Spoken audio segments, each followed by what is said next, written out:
함께 하나님을 예배하겠습니다. 여호와의 산에 오를 자가 누구며 그의 거룩한 곳에 설 자가 누구인가? 곧 손이 깨끗하며 마음이 청결하며 뜻을 허탄한 데에 두지 아니하며 거짓 맹세하지 아니하는 자로다. 그는 여호와께 복을 받고 구원의 하나님께 의를 얻으리니 이는 여호와를 찾는 족속이요 야곱의 하나님의 얼굴을 구하는 자로다. 거룩하신 하나님, 오늘도 주의 백성을 한자리에 모이게 하시고 거룩하신 이름에 감사하며 주의 영예를 찬양하게 하시니 감사합니다.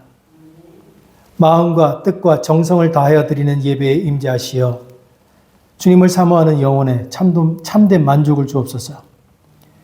진리의 굶주린 영혼을 성령의 충만함과 신령한 말씀으로 풍성하게 먹여주시오며 우리 입술로 독생자를 이 땅에 보내주신 하나님의 사랑을 영원토록 찬양하게 하옵소서. 예수 그리스도 이름으로 기원하옵나이다. 아멘.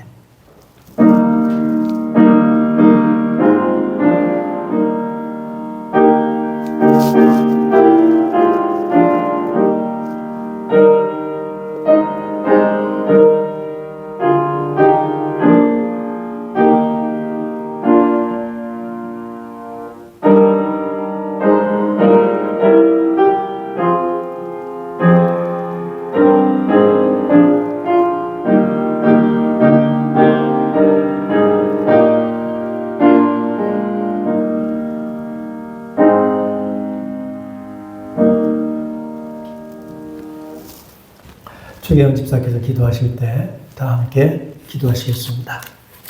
사랑의 주님, 오늘로 고난주 두 번째 주를 맞이합니다. 어쩌면 이제까지 저희들 십자가의 참된 의미와 부활의 능력을 잘 모르고 살아왔을 수도 있습니다. 아버지, 이번 고난주에는 저희 모두가 진정한 십자가의 의미를 좀 더 깨달아갈 수 있도록 도와주시기를 간절히 원합니다. 주님, 저희 한 주를 살면서 여전히 어둠 속에서 우리의 죄를 깨닫지 못하고 깨끗한 척하고 때로는 그 죄와 마주하기를 기피하며 의로운 척 살아온 모습을 주님 앞에 고백합니다. 우리는 우리의 생각조차도 어디로 향하고 있는지 돌아보지 못한 채 세상 속에서 파묻혀서 아름다운 모습으로 타협하고 살아올 때가 수도 없이 많았음을 주님은 알고 계십니다. 빛으로 오신 예수님의 빛이 아니고서는 저희가 저희의 진정한 모습 구석구석 깨달을 길이 없습니다. 주님의 빛으로 비춰주시옵소서. 어둠에서 우리가 나오기 힘들 때에는 성령님께서 인도해 주셔서 십자가의 앞으로 나아갈 수 있도록 도와주시기를 간절히 기도드립니다. 저희들 지난주에 성찬식을 거행하며 고백한 것이 있습니다. 우리는 우리 형제 자매님들의 기쁜 것까지는 다 알지는 못하지만 하나님은 형제 자매의 모든 상황을 다 아시고 우리는 그것을 위해서 계속 기도하겠다고 고백했습니다. 이러한 고백처럼 여기에 앉은 우리 사랑하는 가족들의 모든 것을 아시는 주님, 한 사람 한 사람의 기도를 응답하여 주시고 올바른 길로 항상 인도해 주시기를 간절히 기도드립니다.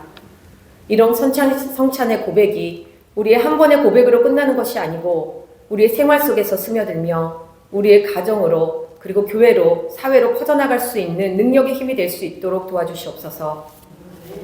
오늘도 말씀을 전하시는 박경은 목사님 항상 멀리서 오갈 때마다 안전하게 지켜주시고 성령의 두루마리를 덮어주시사 온전히 주님께서 우리에게 사시고자 하시는 말씀을 선포하게 하시며 그 말씀이 우리 한 사람 한 사람에게 역사하시사 하나님의 살아있는 생명의 말씀으로 다가와 우리의 변화의 시점이 될 수 있는 은혜의 시간이 되게 도와주시옵소서. 여기 앉아 계신 성도님들 중 몸이나 마음이 아프신 분들 또는 가정이나 학업에 고민과 진로의 선택에 힘들어하시는 분들이 계시다면 아버지 응답하여 주시고 또 치료의 광성과 위로와 주님의 역사가 있게 하시며 또한 감사할 거리가 너무나 많거나 또 기도의 응답을 받아 기쁨이 충만하신 분들에게는 그 감사가 온전히 주님께 드려지며 또 각 사람이 우리 주님 앞에 나아갈 수 있는 그런 한 주를 살아갈 수 있도록 도와주시옵소서. 지금은 예배의 시작입니다. 모든 예배를 온전히 주님께 의탁드리며 살아계신 주 예수 그리스도의 이름으로 기도합니다. 아멘. 이 시간 우리에게 주신 하나님 말씀 신약성경 베드로전서 2장 24절의 말씀입니다. 하나님 말씀 한 목소리로 봉독하겠습니다. 친히 나무에 달려 그 몸으로 우리 죄를 담당하셨으니 이는 우리로 죄에 대하여 죽고 의에 대하여 살게 하려 하심이라. 그가 채찍에 맞음으로 너희는 나음을 얻었나니. 아멘. 오세진 청년 하나님 앞에 특성을 올리도록 하겠습니다. 안녕하세요. 저는 작년 9월달에 왔다가 눈 깜빡하니까 6개월이 지나서 오늘 아침에 메일이 왔는데 제가 빨리 출국 준비하라고 서비스에서 메일이 왔어요. 그래서 실감이 전혀 안 나다가 이제야 좀 실감이 나는 것 같아요. 그래서 이곳에서 서울 제 집까지 한 10,000km 정도 떨어져 있는데 10,000km 떨어진 곳에서도 이렇게 같이 하나님을 예배할 수 있어서 너무 행복한 시간이었습니다. 네, 감사합니다.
오늘은 사순절 두 번째 주일입니다.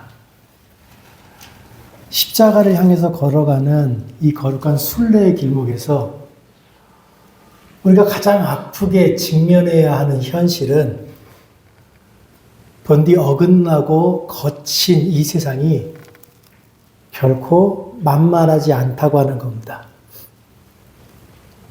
때로는 숨결조차 가다듬기 어려울 만큼 무거운 슬픔이 우리의 삶을 속절없이 뒤덮고 도무지 그 까닭을 헤아릴 수 없는 그 고통이 우리 영혼을 깊은 절망의 심연으로 몰아세우기도 합니다.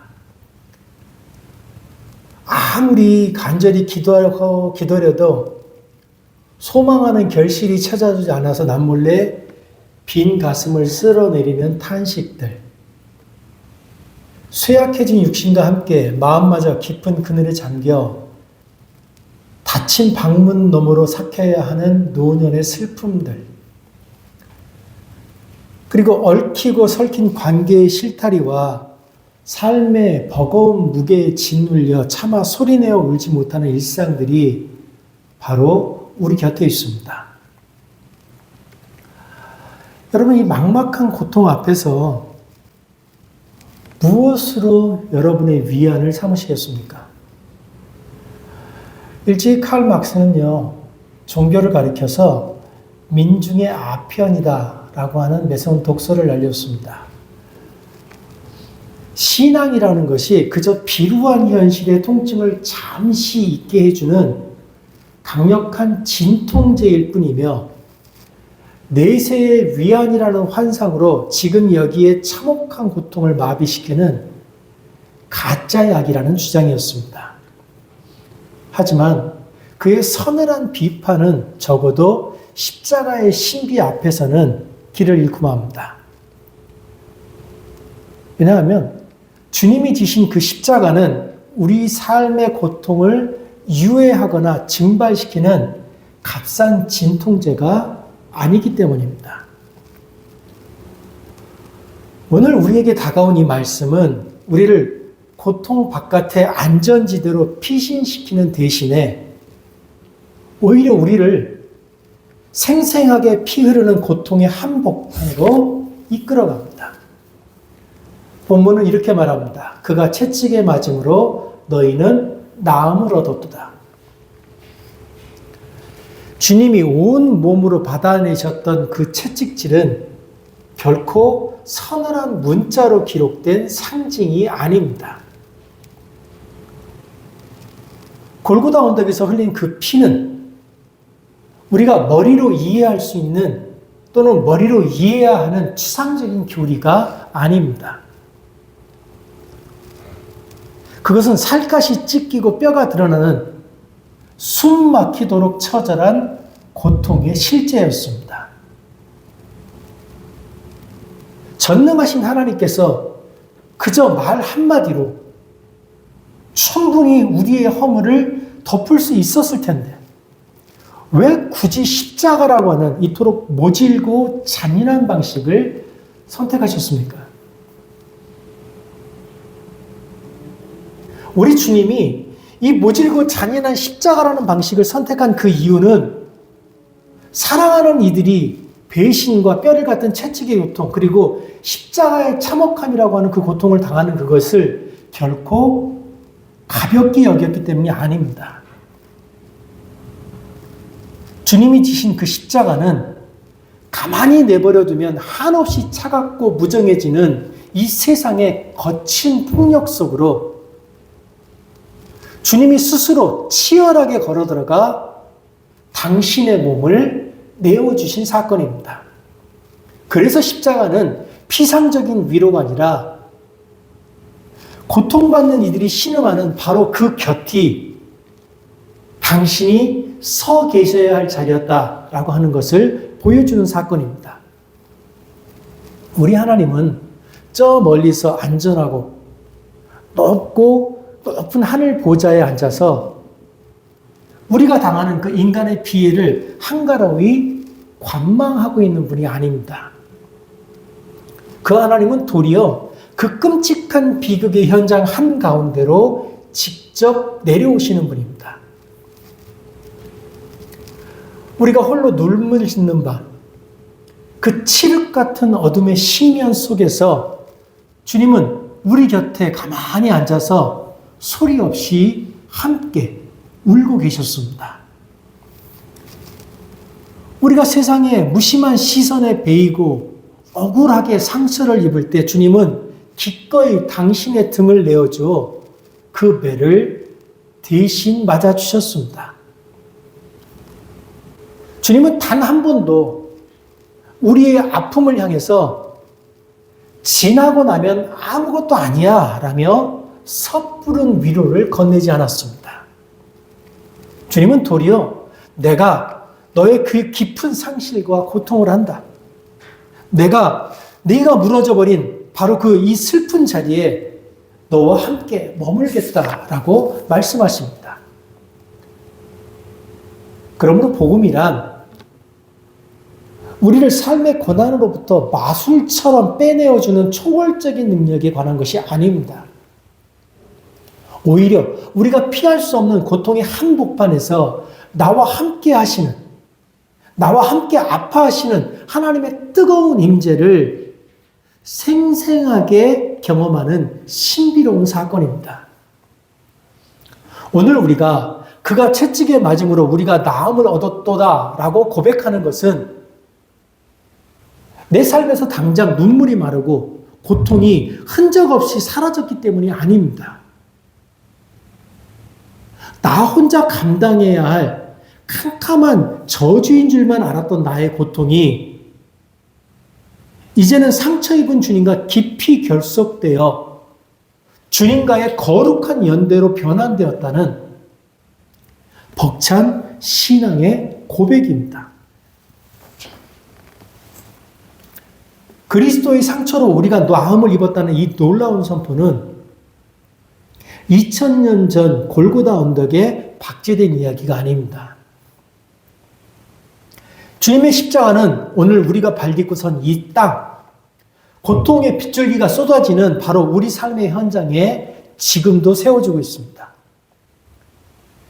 2차 세계대전의 참화 속에서 독일군의 폭격으로 영국 땅이 폐허됐을 때 시인 이스트 시트웰은 그 끔찍한 절망 속에서 십자가를 봤습니다.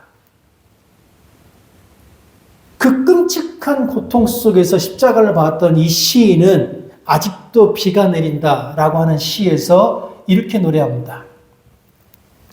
십자가에는 1940개의 못이 박혀있다. 십자가에 매달린 굶주린 남자의 발치에 빗방울이 계속 떨어지고 그의 옆구리에서는 피가 흘러내린다. 그는 자신의 마음에 모든 상처를 품는다. 주님은 지금도 그 누구도 알지 못하고 위로할 수 없는 우리 각자의 은밀한 삶의 자리 가운데 계십니다. 전쟁의 포화 속에서 울부짖는 아이의 눈물 속에 부당한 해고로 일터를 잃은 가장의 굽은 어깨 속에 서 계십니다. 나아가 가장 가깝다는 가족이라는 이름 안에서 혹은 주님의 사랑을 나눈다는 신앙 공동체 안에서조차 무심하고 날선 말들에 베이고 찔려서 남몰래 피 흘리는 상한 마음들 속에도 주님은 여전히 상처 입고 계십니다. 그러니 우리는 타인의 깜깜한 고통 앞에서 이 또한 하나님의 숨은 뜻이 있을 것입니다. 이 시련이 결국은 당신을 영적으로 더 성숙하게 빚어낼 것입니다. 주님도 십자가를 참으셨으니 당신도 묵묵히 견뎌내십시오라는 식의 섣부른 위로를 함부로 건넬 수 없습니다. 우리 삶에서 고통 그 자체가 결코 목적이 될 수 없기 때문입니다.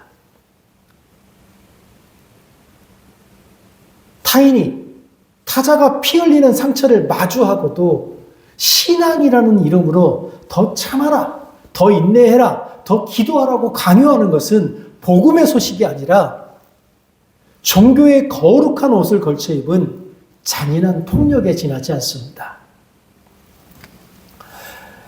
여러분 혹시 그 영단어 뷰티풀의 철자를 아십니까? 한번 머릿속에 떠올려 보십시오. 이 뷰티풀에서 가운데 있는 T자를 빼면 뜻이 어떻게 바뀌는지 아십니까? 뷰티풀이라는 단어에서 가운데 있는 T를 빼면 한국식으로 이렇게 해석됩니다. T 없이 아름다움. 지금 못 알아들으셨어요. 제가 지금 오랜만에 웃자고 얘기를 했는데 이런 식으로 막 째려보고 그러면 이러면 이제 설교하다 상처를 받는 거예요. 주님이 저와 함께 하시겠죠.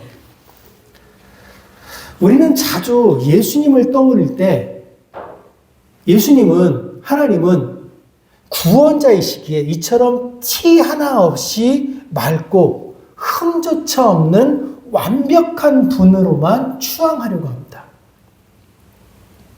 그러나 우리가 가지고 있는 이 얄팍한 관념과 달리 주님은 삶의 생채기 하나 없는 매끄러운 분이 아니었습니다. 오히려 우리보다 더 깊고 치명적인 상흔을 당신의 몸에 고스란히 새긴 분이었습니다. 그래서 헨리 나우에는 그토록 깊은 묵상 끝에 예수님을 상처 입은 치유자라고 불렀던 겁니다.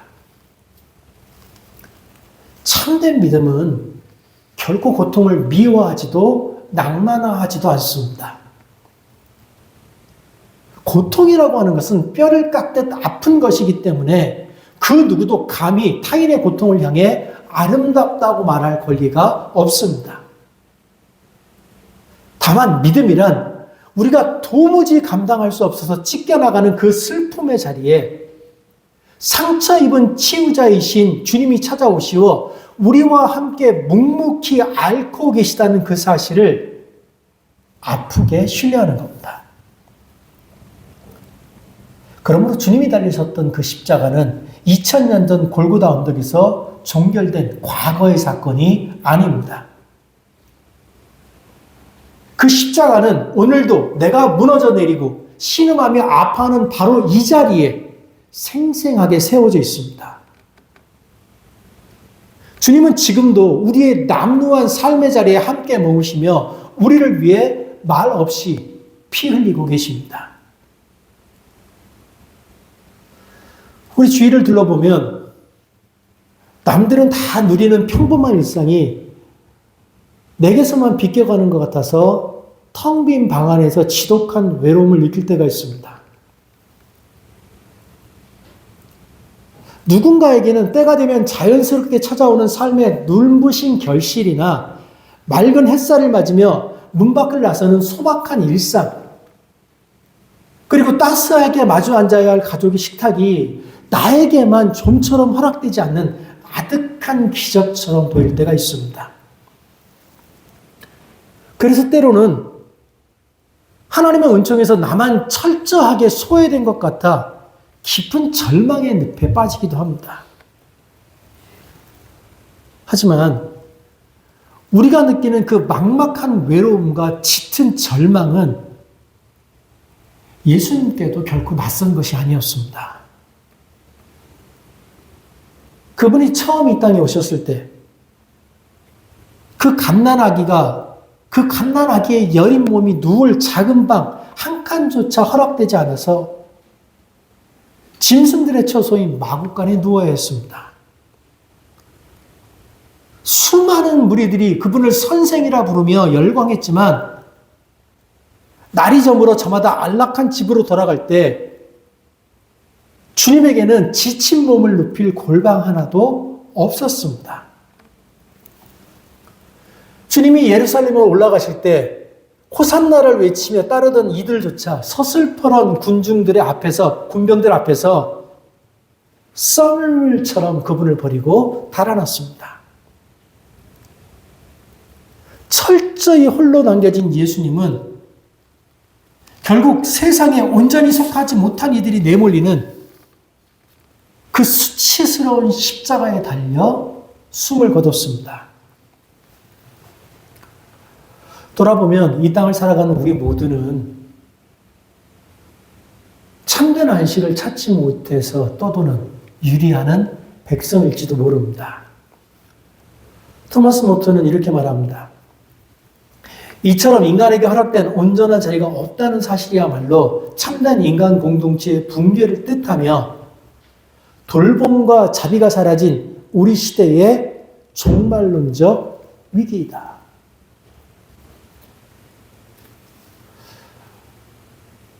오늘 설교 시간에 제가 여러분에게 던지고 싶은 질문은 이겁니다.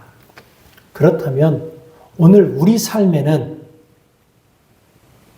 타자를 품어낼 돌봄과 자비의 공간이 과연 마련되어 있습니까?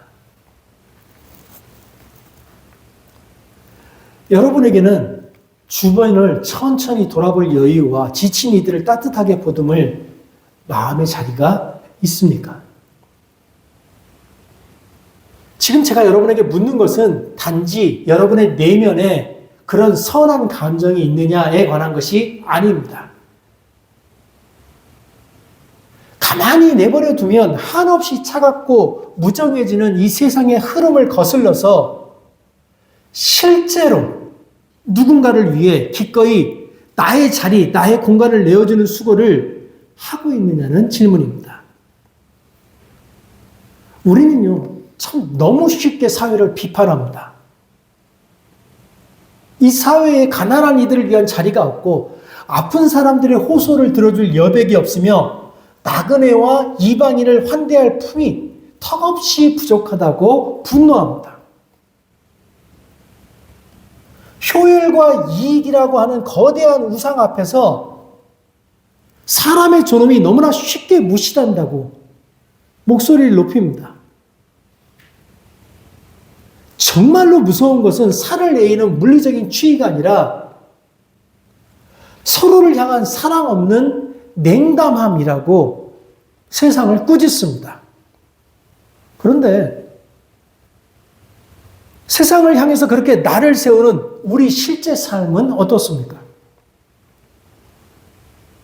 여러분, 멀리 시선을 둘 것도 없습니다.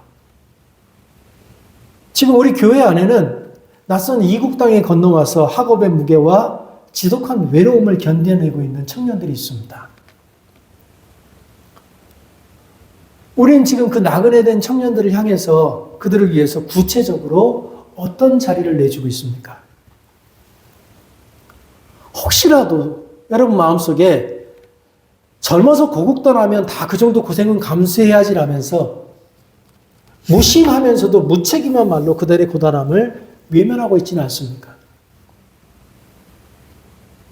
우리 혹시 예배당에 모여서 주여 어서 오시옵소서라고 찬양하면서 나는 오직 주님만을 사랑합니다라고 고백하면서 정작 실제로 나의 도움이 필요한 자들을 위해서는 마음을 닫고 있지는 않습니까? 난 바빠서, 난 나이가 많아서, 난 힘이 없어서, 나는 돈이 없어서, 나는 시간이 없어서. 혹시 우리 안에 이런 마음이 있지는 않습니까? 케네디의 탄식처럼 우리는 예수께서 우리 도시에 오셨을 때 그분을 때리지는 않았을 겁니다. 다만 무심하게 예수님을 지나쳐 버림으로써 그분을 다시 한번 죽도록 내버려 두었을 겁니다. 우리가 사는 세상의 이 어두움을 정진규 시인은 이렇게 노래했습니다. 그러면 무엇해? 무엇해? 너는 말한다. 나쁜 사람이 더 잘 사는 세상이야. 너는 말한다. 사랑으로 사는 사람들은 아무것도 못해. 착하게 사는 사람들은 끼니가 고작이야. 지워지고 지워진 게 도대체 몇천 년이야. 너는 말한다. 지워지는 일은 아무도 못하는 일. 그토록 어렵기에 하나님께서 내게만 맡기신 일. 소용없어, 소용없어. 너는 말한다. 시인은 나쁜 사람이 더 잘 사는 것처럼 보이고 착하게 사는 사람은 기껏해야 자기 밥벌이나 하는 것이 우리의 현실이라고 노래합니다. 그래서 괜히 억울한 생각도 들고 슬그머니 하나님에 대한 원망도 피어오르기도 합니다. 그런데 그 시인이 바다에 가서 한 깨달음을 얻고는 계속해서 이렇게 노래합니다. 모두 잊고 오늘은 바다로 가자. 바다로 가면 된다. 알 수가 있다. 바다도 몇천 년을 그렇게 지어지고 있을 것이다. 앞물결을 뒷물결이 싹 지어내고 또다시 뒷물결이 앞물결을 싹 지어내고 있을 것이다. 그래서 바다는 언제나 싱싱하게 다시 채워지고 있을 것이다. 지워지는 것은 이토록 아름답다. 분명하게 지울 줄 아는 사람만이 가장 분명하게 다시 태어난다. 사람아, 더욱 온전히 사랑하거라. 더욱 온전히 착해지거라. 누리려 하지 말라. 너는 분명히 어디에고 다시 태어나고 있다. 사람아, 누리려 하지 말라. 몇천 년을 또다시 지워지는 사람 되자. 싱싱한 바다를 만들자. 세상의 밥이 되자. 기독교 영성은 고통을 외면하는 것이 아니라 고통의 한가운데서 고통에 무너지지 않고 투쟁하며 나에게 주어진 삶을 살아내는 것입니다. 기독교 영성은 세상의 한 복판에서 타자의 고통을 함께 나누는 것입니다.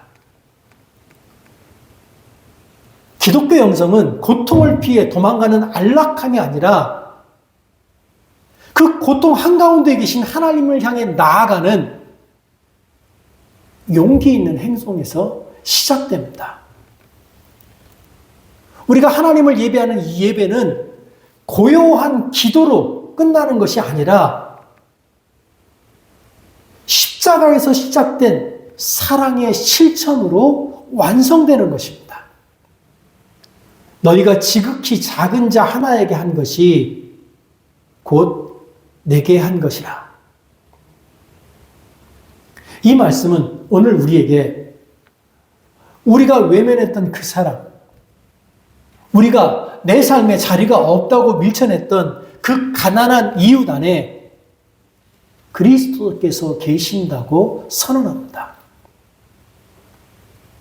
십자가를 지는 삶이란 대단한 영웅이 되는 것이 아니라 오늘 내 곁에 있는 누군가의 아픔을 하나님의 고통으로 받아들이는 것. 그 무너진 마음 곁에 묵묵히 자리를 지키며 서 있는 것입니다.